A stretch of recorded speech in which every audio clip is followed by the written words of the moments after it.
नमस्कार, मी सौ देवकी चैतन्य खोत, मुक्काम पोस्ट पेढांबे, तालुका चिपळूण खुल्या गटातून या स्पर्धेमध्ये सहभागी होत आहे। हा स्पर्धेचा उपक्रम अतिशय स्तुत्य असून यामध्ये सहभागी होताना विशेष आनंद वाटतो। समर्थ माऊलींनी सांगितलेल्या 205 श्लोकातील पहिला श्लोक हा मी या स्पर्धेसाठी निवडलेला आहे।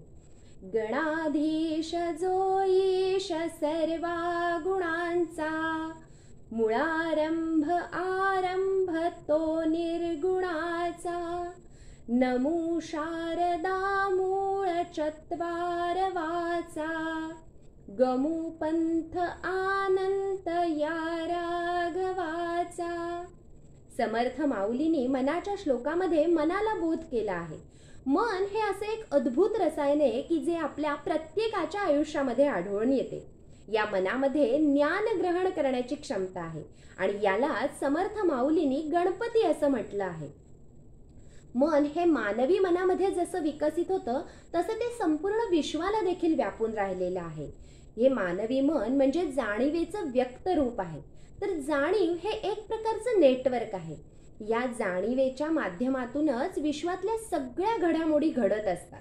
सांगायचं झालं तर सूर्यामध्ये तेज येणं, चंद्रामध्ये शीतलता असणं, पृथ्वीचं फिरणं एवढंच नव्हे तर संपूर्ण ब्रह्मांडाचा चाललेला व्यवहार याच्या मागे जाणीवेचं अधिष्ठान असतं। आणि म्हणूनच असं म्हणता येईल की जाणीवेंवरती हे संपूर्ण विश्व उभारलेलं आहे। अशा या जाणीवेला समर्थ माऊली म्हणतात, मुळारंभ आरंभ तो निर्गुणाचा।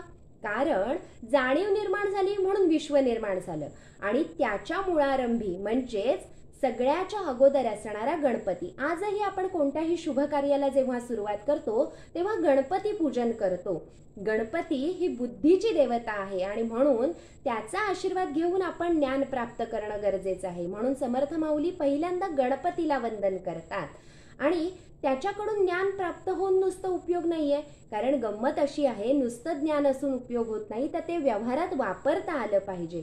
म्हणून समर्थ माऊलींनी शारदा मातेला वंदन केलेलं आहे। कारण शारदा माता कशी आहे तर ती क्रियाशील आहे।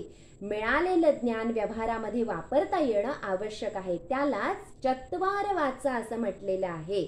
वैखरी, पश्चंती, मध्यमा आणि परावाणी या चारही वाणींना जी स्फूर्ती देते ती शारदा देवी आपल्याला प्रसन्न होणं आवश्यक आहे। म्हणून समर्थांनी त्या शारदा मातेला देखील प्रथमतः वंदन केलेलं आहे।